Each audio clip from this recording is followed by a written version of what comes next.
So in this lesson, we are working on learning how to use the camera with our Windows Phone application. And as I mentioned in the lesson, we can use the media capture class to capture multimedia data from our phone's camera. But it's going to be ridiculously hard. And it really is a little bizarre how difficult it is to capture data on a Windows Phone device. So, at least from the camera. And if you're doing both the Windows apps and the Android apps, you've probably noticed that there are some things in Android that are difficult and super easy to do in Windows Phone. So this just seems to be where the opposite lies. So to get started, we're going to start a new project. But in order to use that media capture class, we're actually going to have to change our project type from Windows Phone to Windows Phone Silverlight.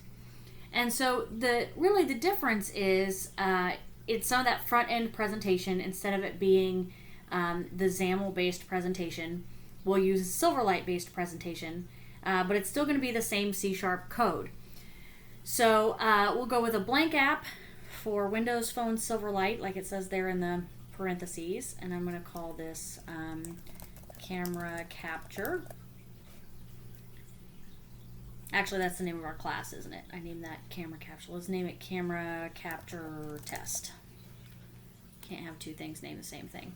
So it's going to ask you which OS version that you're targeting. We're on the 8.1. So go ahead and click OK, and it's going to load up our new project. And it's not going to look too terribly different, and we're still going to have this XAML-like screen over here on the side. And we're still going to have our main page XAML, and most everything is going to look pretty much the same. The only difference is in kind of how we interact with these controls and some of the classes and things that we get to use. And in this case, being able to get that media capture class. So I talked about in the lesson that there's that camera capture class I was sharing with you that does a lot of the heavy lifting. And so you'll want to go ahead and import that in. And so over here in your Solution Explorer, you'll right click on your project and you'll add an existing item. And you'll search to wherever you've got that saved. And click add, and that will import it in. So let's go ahead and take a look at that camera capture class so you have an idea what's going on here. And we'll need to make sure that our namespaces match. So if you go to your main page and you go view code, right, your namespace is what you named your project. We need to make sure that that camera capture class has the same namespace name. Or otherwise, when we go to create objects of type camera capture, it's not going to know what you're talking about. So make sure you've done that. So a lot of what's going on in here are these asynchronous tasks.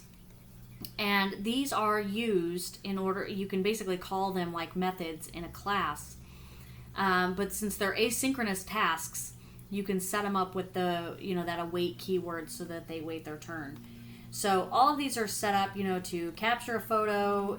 There's a video recording portion in here. So later when I show you some video recording stuff, it'll already be present.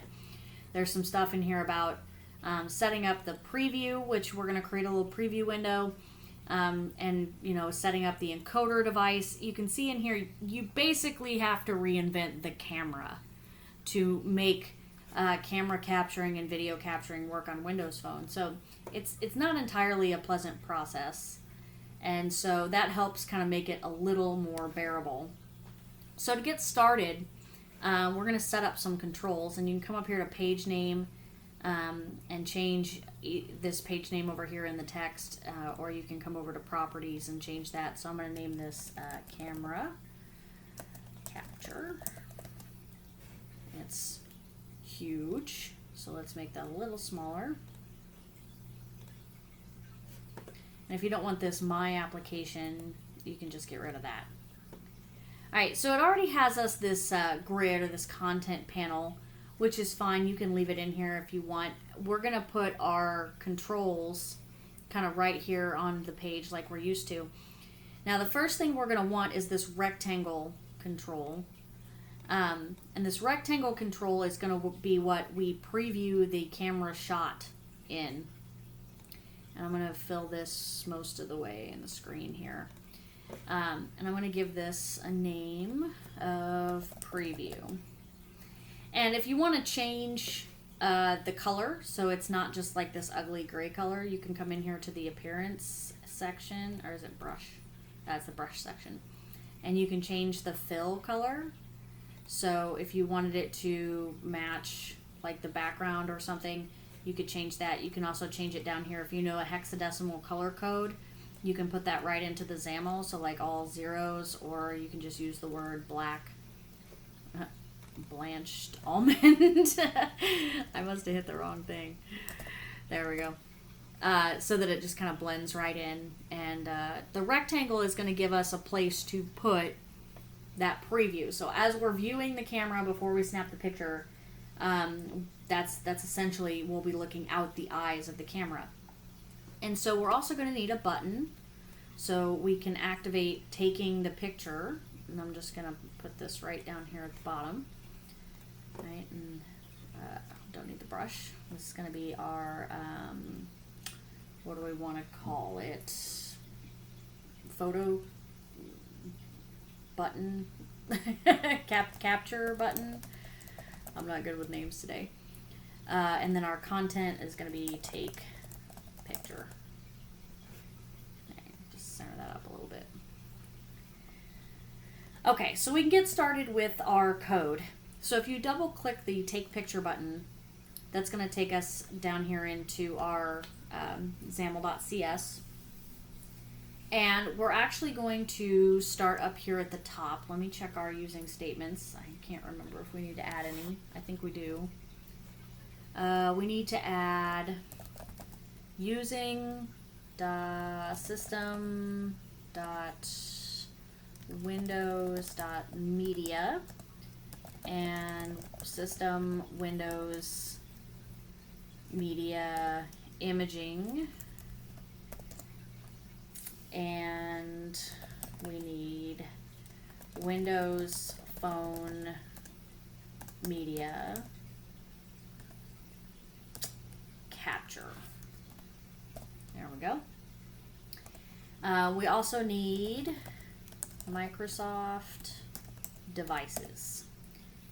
All right, and I'm going to show you here in a minute how to actually set up so that your application has permission to use the camera, which is another step that we'll need. But we're going to go ahead and write some code first. And so we'll start here in our class. I'm going to set up a private camera capture object, right, from our camera capture class. And we'll initialize it in our on navigated to, which it doesn't automatically create for us, and you know, it gives you the sample code, and you can just get rid of the sample code because we're not going to use the app bar. But our protected override async, because we're gonna have that await call, void on navigated to, takes in navigated event args. Navigating event args? No, it's navigation event args.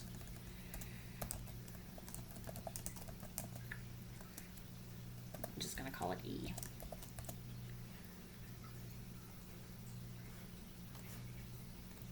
So our onNavigated to basically is where we will set up and initialize our camera components and find our preview size so that we can display that properly. So the first thing we're going to do is initialize and show the preview. So our camera capture object, this is where we'll say new camera capture. And then we will await the camera capture dot initialize. All right, and over here, so the next step is we need to hook up the communications between the that Windows Media Capture library that we imported in, between the Capture API and the actual hardware to show the preview. So I'm going to create a couple of variables here using the var keyword. If you're not familiar with the var keyword, the var allows us to create variables of a type that are not yet been declared, or not implicitly declared. So we aren't quite sure the object data type that's going to go inside. So this gives us a little leeway. So I'm going to call this preview sync new. Let's see, we have media capture preview sync, and then a video brush literally allows us to like paint with video. New video brush, if I can type. And so we're going to set that video brush, set source, to be our preview sync, which is what we should be receiving from the hardware, the camera. And so our rectangle, what I name it, preview dot fill will equal our video brush. And so we'll fill that rectangle with what we receive from the camera.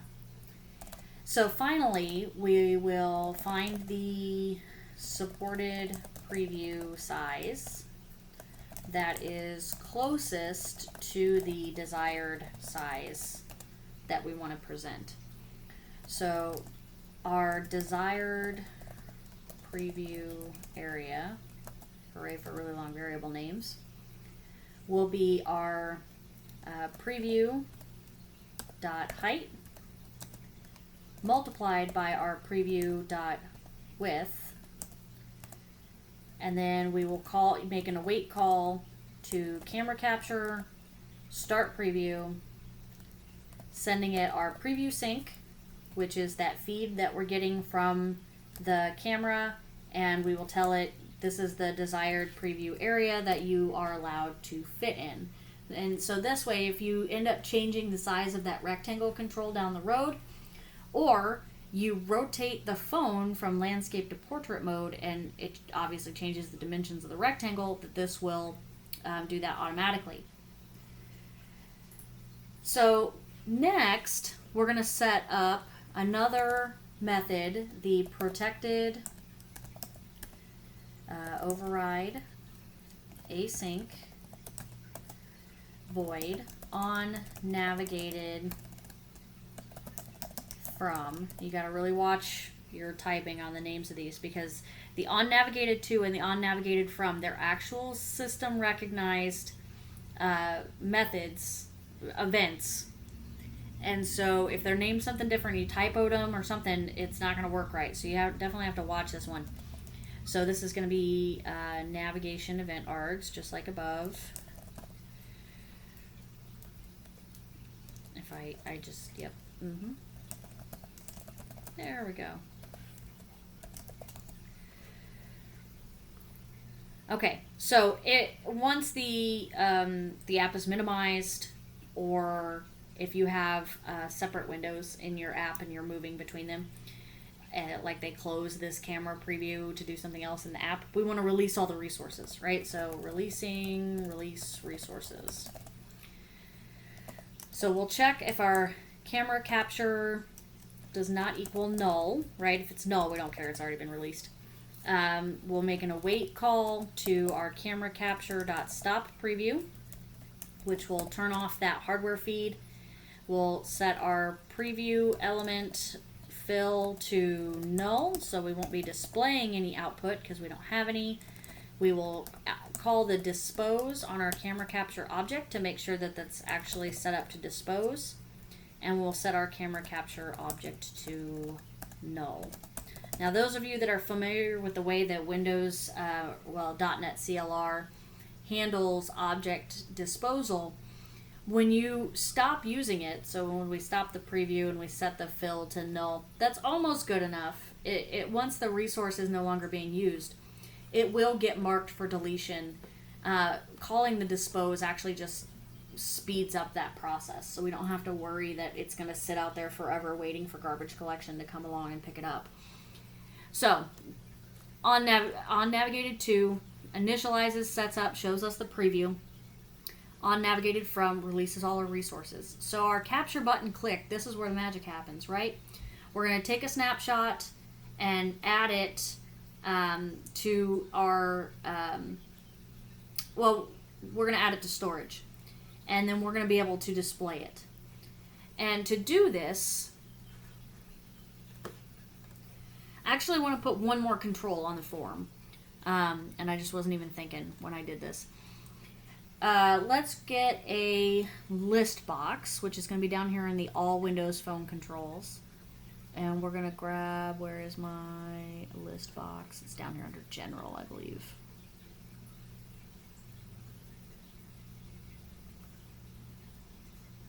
Where are you, list box?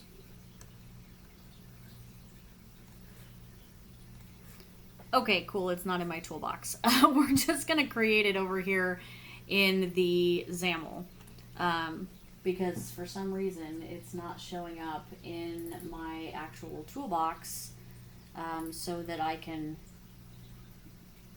add it to the form. I'm not quite sure what that's about. So over here in the XAML, let's move this over since we're going to do some XAML editing.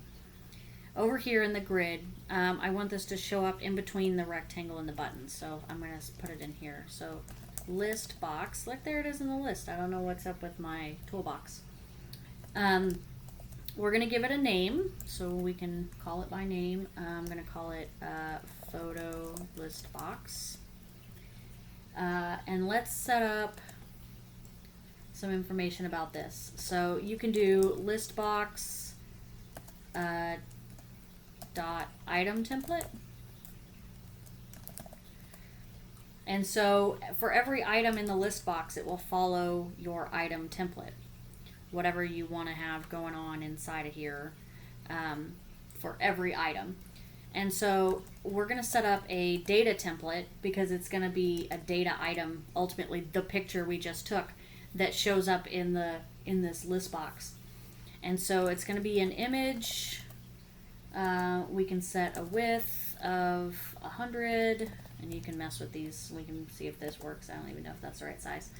Our source is actually going to be, it's going to be a data binded source, and it goes in curly braces. And so, yep, binding like that.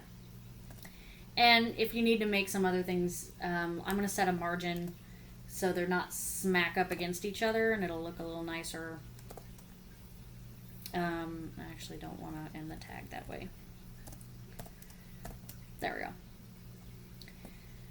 And so every item that we add to our list box is ultimately going to have to follow our item template. An item template just says display every item in the list box this way.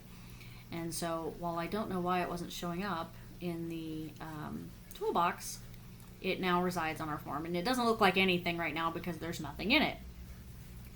So let's hop over here to our capture button click, and let's write the code that's actually going to take the snapshot, and we are going to add it to that little list box we just created. So kind of like a little photo preview photo strip. All right, so we want to take a photo and add it to the list box. And we have to be careful here. You want to disable the photo button to prevent basically parallel capture usage. So parallel capture usage.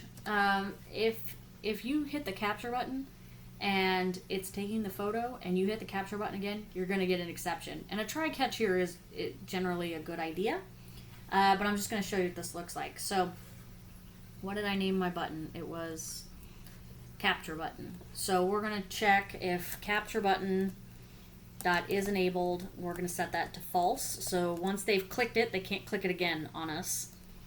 So we're going to set up another var for our photo storage file.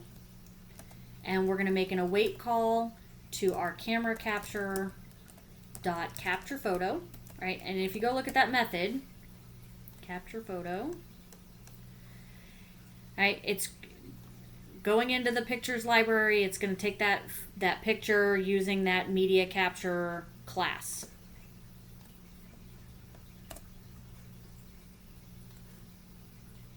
And it's going to give you the little red squigglies because I did not come up here and put the async keyword on this method yet. So definitely got to remember to do that.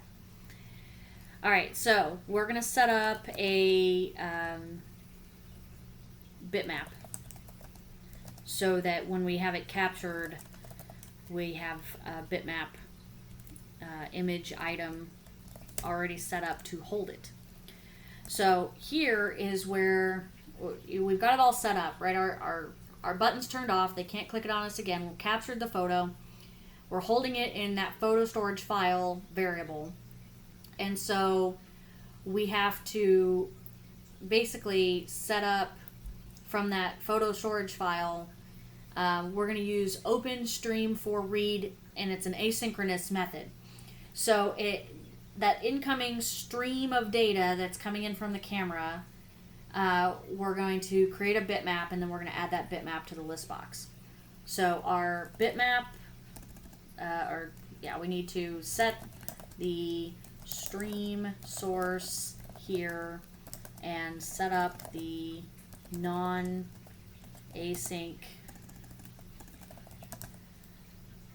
method for set source. So our bitmap.setSource, making a wait call to our photo storage file dot open stream, come on, open stream, and thank you IntelliSense, for read async.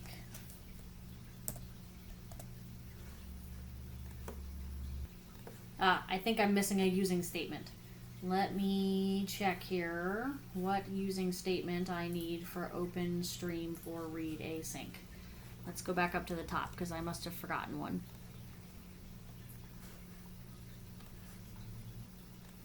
Sorry about that. I paused the video while I went and looked it up, and I was missing system.io. So I've added that to my using statement at the top, and you can see now I don't have an error on that call. All right, where was I? Oh, right. So now that we have the bitmap, we're going to pass it to our photo list box. So we'll find our photo list box, .items, .add, our bitmap.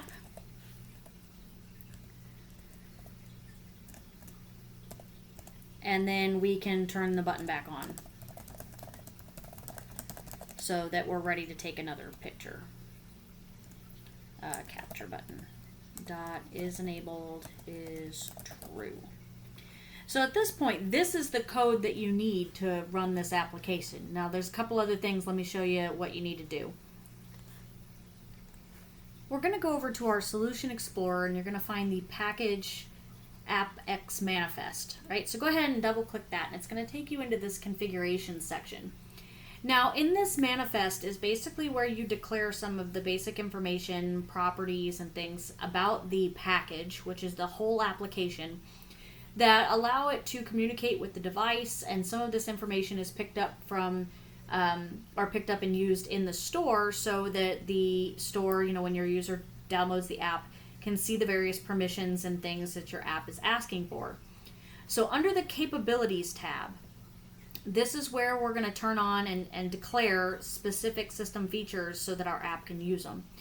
So we are going to need the, you can turn them on, especially if you want to use this later, because I do have a later thing where I'm going to show you some video stuff using this. But you're definitely going to need the webcam, which is the camera of whatever device that, it says access to the device's camera or webcam.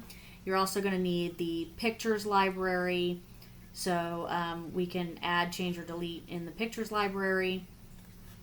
Later we will also use videos library and microphones. So I'm just going to go ahead and turn them on so I don't forget to do that when I use this again. So when you're done with that, just go ahead and save and close, and let's build and make sure that our app actually builds and that you don't have any funny errors at this point. So for those of you on the emulator, I went ahead and loaded this up on the emulator, and this is what you get. And this is perfectly normal behavior. And it's one of these things where there's some apps you just cannot test and develop in an emulated environment. So although the device I'm running on has a webcam, in an emulated environment, I can't give access to that particular hardware functionality in this emulated environment. So if you run it and it looks like this is perfectly normal behavior and you're not getting any exceptions. You can click take picture. It should make the picture noise. We can see here it displayed our first picture in the list box, right? So our behavior is all working. We're not getting any exceptions. Let me flip over to my actual device, and so you can see this application run for real. So here we are showing off our camera capture app, and I about thought this was the funniest thing ever because the cameras that I'm holding in front of the webcam is showing me peeking over the top of my surface, and so you can see the back of my surface. Isn't that enlightening? So as you can see, I have made a slight modification and oriented the app into the landscape way, and I just moved the rectangle and list box and button around so that this works better in a landscape orientation because it just wasn't enough room and I thought it looked better this way. So I'm providing you with the source file. It's a link in the lesson, so I know this one was a little more heavy than we normally see. So that way you can have the source code and see what I've done here. So if I click the take picture button, and I'm going to creep over the top here so I can see what I'm doing. We can see that it takes the picture and then there is the picture. Right, pictures of me creeping over the top of my surface like super creepy eyes. Yay! Alright, so that is our camera app.